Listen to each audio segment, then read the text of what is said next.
Hello friends, welcome back my channel. तो हमारा ये टॉपिक चल रहा था समास।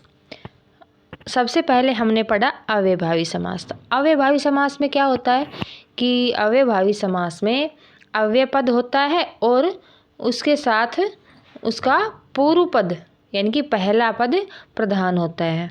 उसके बाद हमने पढ़ा तत्पुरुष समास।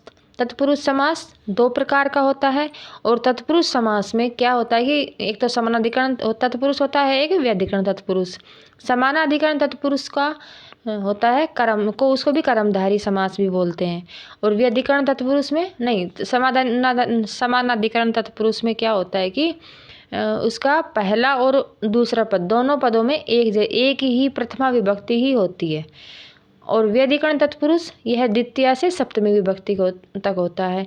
जैसे जो पूर्व पद होता है उसमें द्वितीय विभक्ति होगी तो उत्तर पद में प्रथमा विभक्ति होगी, तो तृतीय विभक्ति होगी, फिर उत्तर पद में तो प्रथमा विभक्ति ही होगी और जो पूर्व पद होता है उसमें द्वितीया से सप्तमी विभक्ति तक चलेगा वो। ठीक है, उसे व्यधिकरण समास बोलेंगे। उसके बाद हमने पढ़ा बहुब्रीहि समास।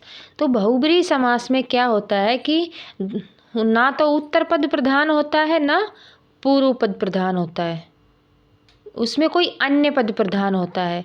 जैसे लंबम उदरम यश है यानी कि लंबोदर है यानी कि गणेश। तो लंबा उदर, लंबम उदरम यश है, लंबा उदर है जिसका लंबोदर है यानी कि लंबोदर मतलब, तो इसका तीसरा अर्थ क्या निकलेगा? गणेश। तो इसकी प्रधानता होती है। उसके बाद हमने पढ़ा द्वंद्व समास।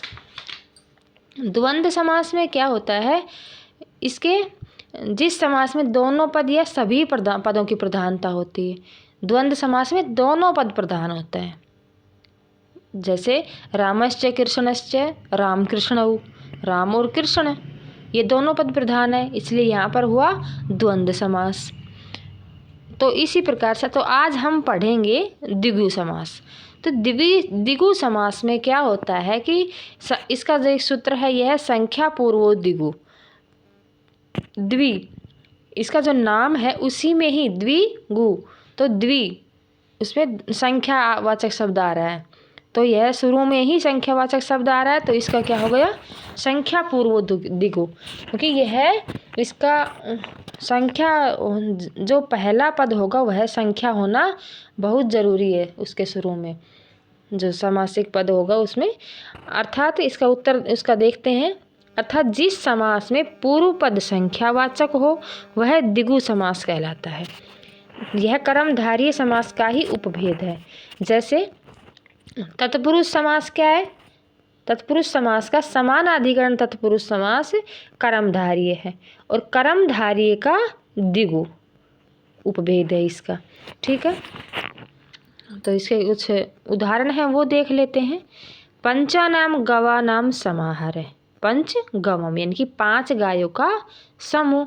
तो इसमें इन सब में इसमें पहला जो अक्षर होगा वह संख्यावाची शब्द होगा। तो त्रयाणाम लोकानाम समाहार है, त्रिलोकी यानी 3 लोकों का समूह।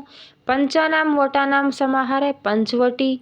पंचानाम पत्राणाम समाहार है, पंचपात्रम। त्रयाणाम भुवनानाम समाहार है, त्रिभुवनम। शतानाम अब्दानाम समाहार है, शताब्दी।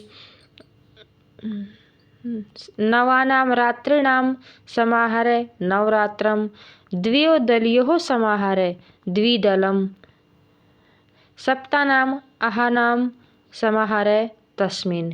अब देखिए यहाँ पर तस्मिन आया, तो तस्मिन का मतलब क्या होता है कि सप्ताहे, ये सप्ताहे सप्तमी विभक्ति का दिया हुआ है, तो यहाँ पर भी तस्मिन सप्तमी विभक्ति का ही आएगा। ठीक है, और हाँ एक बात और याद रखना, यदि पहले संख्यावाची शब्द हो और बाद में नदीवाचक शब्द हो जैसे पंचगंगम, तो वहाँ पर अव्ययभावी समास होगा। क्या होगा? अव्ययभावी समास होगा। ये याद रखने की यहाँ पर एक चीज़ है बस, नहीं तो द्विगु समास ज़्यादा हार्ड नहीं है, इजी ही है। लेकिन ये सबसे मेन इम्पोर्टेंट चीज़ यही है कि इसमें अगर पहले संख्यावाची शब्द है और फिर बाद में गंगा नदी से संबंधित कोई भी नाम है नदी का, तो वहाँ पर क्या होगा? अव्ययभावी समास होगा। ठीक है, तो ये मैंने पूरा जो समास का जो सारे समास कंप्लीट हो गए हैं, सारे समास की वीडियो यहाँ इस पर डाल दी है। तो आपको अगर ये वीडियो अच्छी लगे तो बाकी वीडियो को भी देख लेना, उनमें भी ट्रिक के साथ समझाया हुआ है इजी तरीके से। तो अगर कोई भी कॉम्पिटिटिव एग्ज़ाम होता है तो समास तो उसमें संस्कृत में आता ही है, चाहे यूपी टेट हो, एच टेट हो, सी टेट हो, उन सब में ही आता है ये। तो इनको एक बार संस्कृत को एक बार आप देख लेना। और वीडियो देखने के लिए आपको थैंक यू। और अगर आपको वीडियो अच्छी लगे तो वीडियो को लाइक करना, चैनल को सब्सक्राइब ज़रूर कर लेना और बेल आइकन का जो बटन है उसको एक बार प्रेस ज़रूर कर देना। Thank you.